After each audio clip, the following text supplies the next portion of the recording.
All right, so welcome to this next series of the planets. Today we're going to talk about Mars in the astrology. What does he mean on that fundamental level? So yesterday we talked about Venus, which is the polarity to Mars, Venus, Mars, these feminine, masculine energies. Very important in our personal chart. It shows us how we interrelate, how we, exchange through our relationships, as well as what we value and what we desire.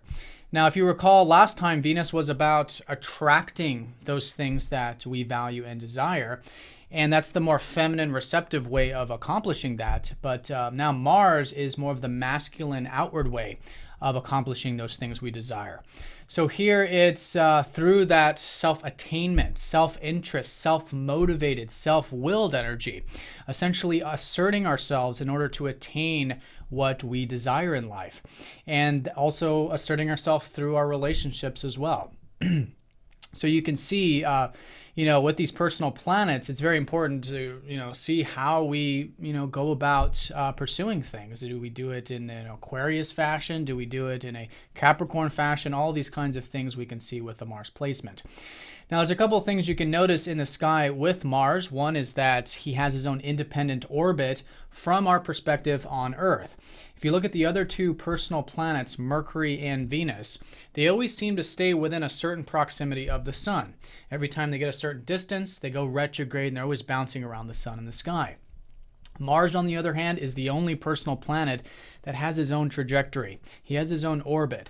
So one key with this is independence. It shows in the chart where we have independence, where we have that sense of, this is me, this is who I am, this is what I'm accomplishing, this is what I want, this is what I desire, and this is what it takes this is how I pursue these things in life.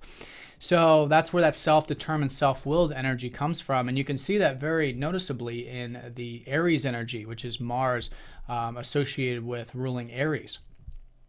Now, the other aspect of Mars that doesn't get talked about too much is the Scorpio energy. Mars traditionally rules Scorpio, and for good reason.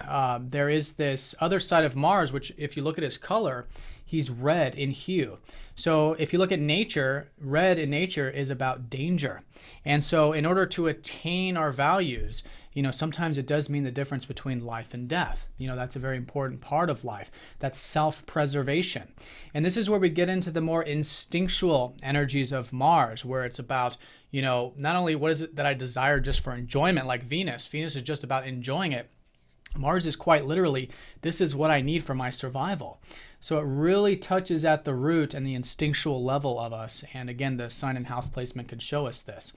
So one thing too is that, it's about removing obstacles. This is where the Scorpio energy comes from. So this is where we are able and willing to remove obstacles, to fight, in order to attain those things. So let's take an example. Let's say someone has Mars in the 10th house. So 10th house is about notoriety. It's about career. It's about career success and legacy and things like that. So if someone had Mars in this placement, essentially the way in which they attain career success or public notoriety is in a very direct, very competitive, perhaps, way. That's the Mars energy. They're willing to get rid of obstacles. They're willing to assert themselves. They're willing to do what it takes in order to attain that big picture public or career success in life. Now, likewise, you can do it for the signs. So let's say the person had it in Libra. So this person would do it with tact. The way in which they do it is the sign. So they might do it through mutual respect, mutual understanding. They have that sense of justice and morality in those interrelationships.